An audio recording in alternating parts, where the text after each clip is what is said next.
এর আগের বার রান্নাঘরে যেই তাকটা ছিল সেখানে কাপড় সরিয়ে একটা টেবিল কভার কেটে দিয়েছিলাম। এতে করে বেশ সুবিধে হয়েছে, যখন তখন মুছতেও পারি আর খুব একটা নোংরা হয় না, তার কারণ নোংরা হওয়ার আগে কিন্তু মোছা যায়। আর এখানে যেহেতু কাপড় দেওয়া আছে এতে করে মুছতে খুবই অসুবিধা হয়, তো সবসময় আর মোছাও হয়ে ওঠে না আর খুব নোংরা হয়ে যায়, তারপরে কিন্তু এটাকে ধুতে হয়। তো ভাবলাম চলো আজকে এটাকে একটু পরিবর্তন করা যাক, মানে এর আগের বার যেরকম করেছি তাকটাকে ঠিক সেরকম করব এটাকে। চলো দেখা যাক কতটা কি করতে পারি। গুড মর্নিং তোমাদের সবাইকে, কেমন আছো তোমরা? আশা করছি সবাই অনেক ভালো আছো, আমি অনেক ভালো আছি। চলো ভিডিও শুরুতে একটা কথা বলি। আমাকে একজন কমেন্ট করে বলেছে যে ইউটিউবে ভিডিও কী করে আপলোড করে। দেখো, ভিডিও আপলোড করা কিন্তু খুবই সহজ। আমাদের যে ইউটিউবে হোম পেজটা আছে আমি কিন্তু উপরে দিয়ে দিয়েছি, তোমরা দেখে নিতে পারো। সেখানে যে প্লাস আইকনটা আছে সেখানে ক্লিক করলে তোমার গ্যালারির যত ভিডিও আছে সমস্ত কিন্তু সেখানে শো করবে।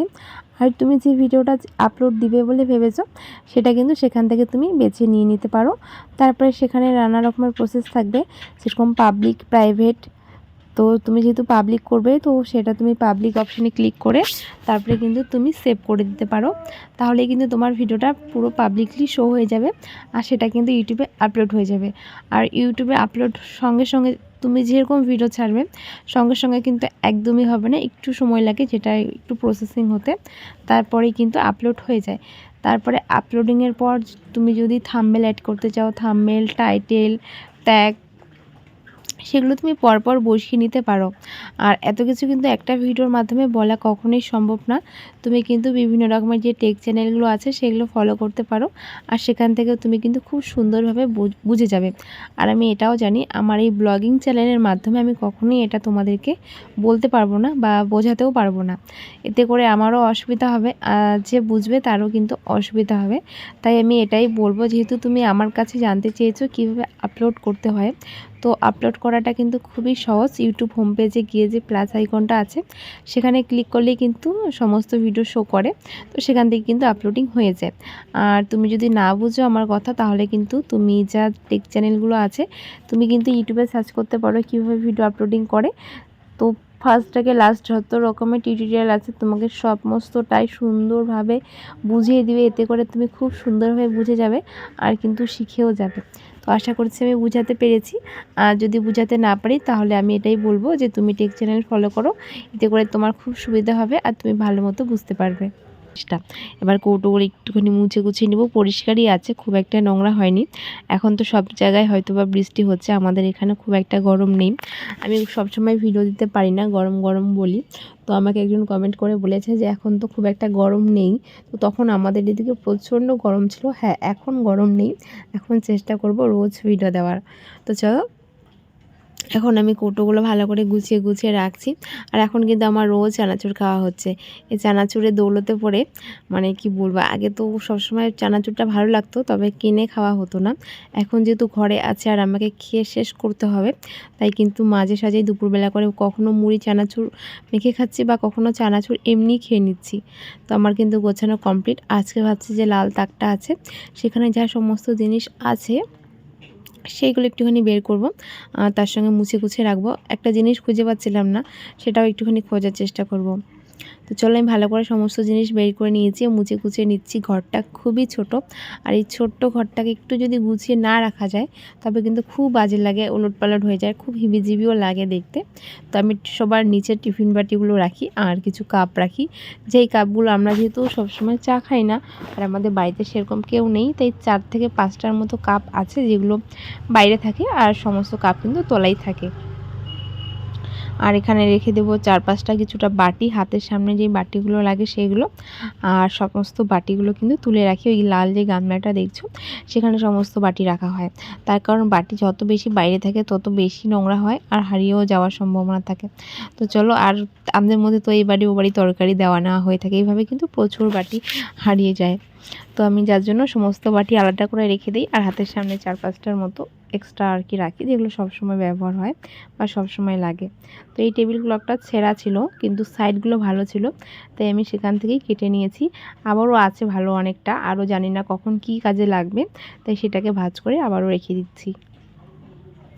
আমার ঘরের কাজ মোটামুটি কমপ্লিট। দেখেছো বিছানাটা কি অবস্থা হয়েছে, পুরো কুচকে কুচকে সমস্তটা ওই পাশে চলে গিয়েছে। আজকে বিছানার চাদরটা একটুখানি পাল্টে দিব, তবে আর ধোয়া হবে না। ওই যে বললাম এখন বৃষ্টি হচ্ছে, তো বৃষ্টির দিনে আমি আর কিছুই ধোবো না, সবে তুলে রাখছি।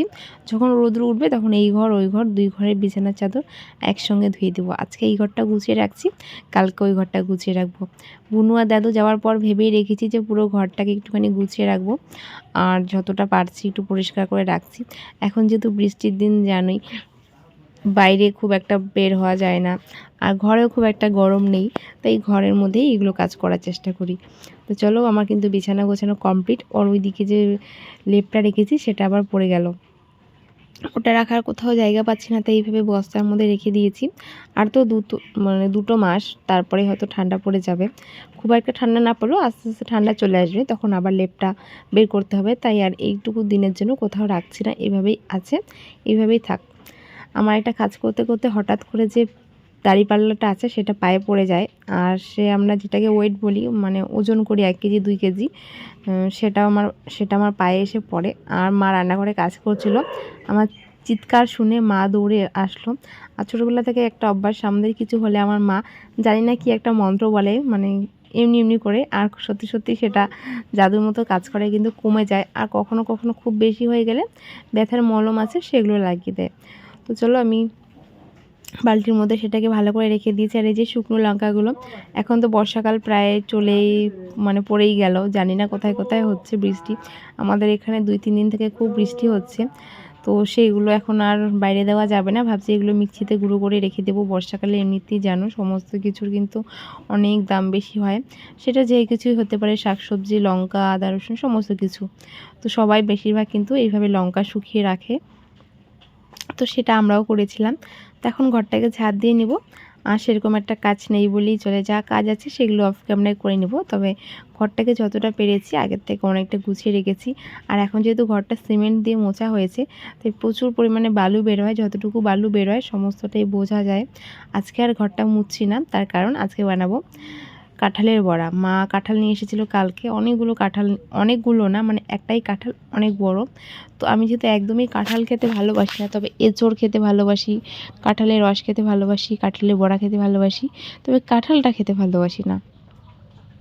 আমি সুন্দর করে একটা কাঁঠালের বড়া প্রথমত, মানে ফার্স্ট টাইম না, মানে এবার প্রথম বানালাম এই বছরে। এর আগে একবার বানিয়েছিলাম। তো প্রথমে কিন্তু একটা বড়া বানিয়ে দেখলাম যে ব্যাটারটা ঠিকঠাক আছে কিনা। তো দেখলাম যে না, ঠিক আছে, খুব সুন্দর ফুলছে।